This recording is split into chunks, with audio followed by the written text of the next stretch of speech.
From JBS Studios in Greater New York, this is the JBS News Update with Teisha Bader.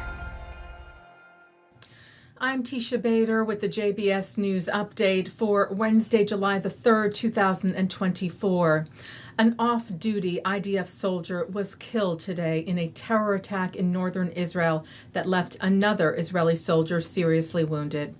The incident took place at the Karmiel shopping mall in northern Israel, where an Arab-Israeli terrorist stabbed 19-year-old Sergeant Alexander Yakiminski several times in the neck, and then stabbed another soldier who was with him. Despite being severely injured, Yakiminski managed to get up and open fire at the terrorist, neutralizing him, preventing further harm. But sadly, Yakiminski died shortly after from his injuries. Terror group Hamas praised the terror attack but did not claim responsibility for it.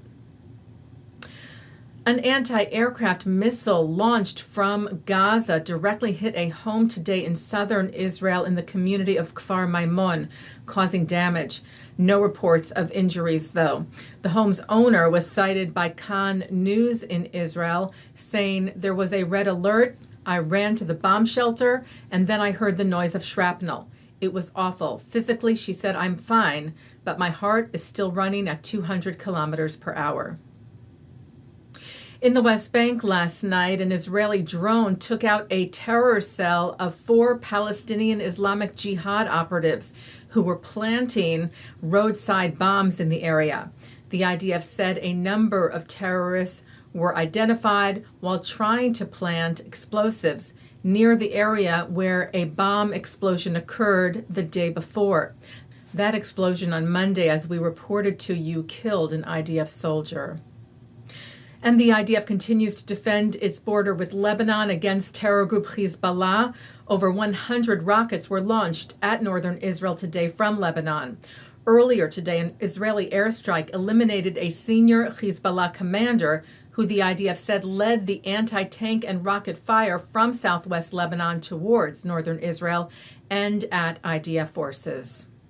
Israeli Prime Minister Benjamin Netanyahu met separately today with 2 members of Congress at the Prime Minister's office in Jerusalem, with Republican U.S. Representative David Kustoff and with Democratic Representative Josh Gottheimer, speaking to both on a number of regional issues and stressing the importance of the joint stand against the Iranian axis and all its proxies.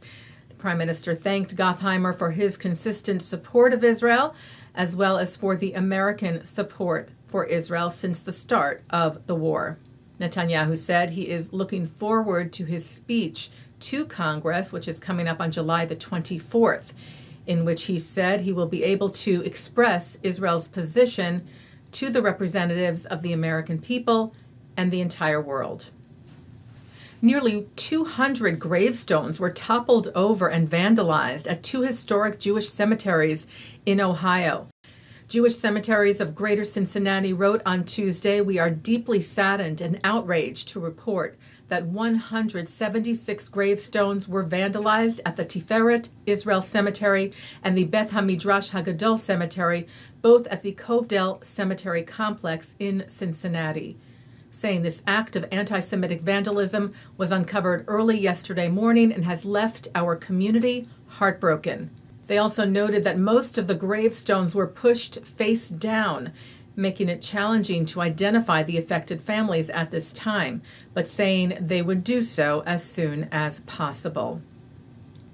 Israel's Olympic Committee announced its flag bearers for the opening ceremony of the Summer Olympic Games in Paris later this month. They are judoka Peter Palchik and swimmer Andy Murez. Palchik, who was born in Ukraine, won a bronze for Israel at the 2020 Tokyo Games.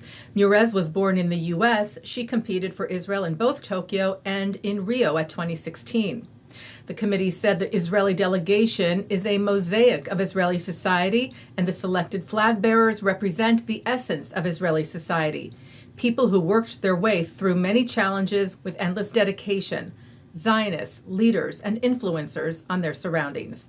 The ceremony will take place on July the 26th along the Seine. Taking a look now at our programming for tonight on JBS for Wednesday, July the 3rd at 8 o'clock. David Harris speaks with Egyptian writer and human rights activist Dalia Ziada about the changing relationship between Egypt and Israel and the current situation in the Middle East. At 8:30, it's Thinking Out Loud. At 9, Jeffrey Gurock is on L'chaim. At 10, Abigail Pogrebin speaks with Annie Polland on In the Spotlight.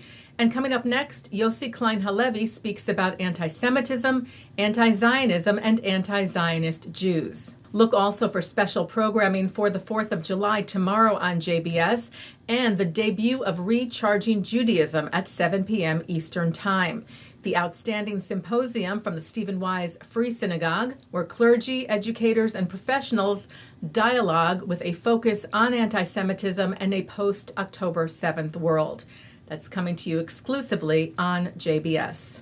And that's the JBS News Update for Wednesday, July the 3rd, 2024. I'm Teisha Bader, wishing you a safe and meaningful 4th of July. I will be back with the news on Monday. Am Yisrael Chai.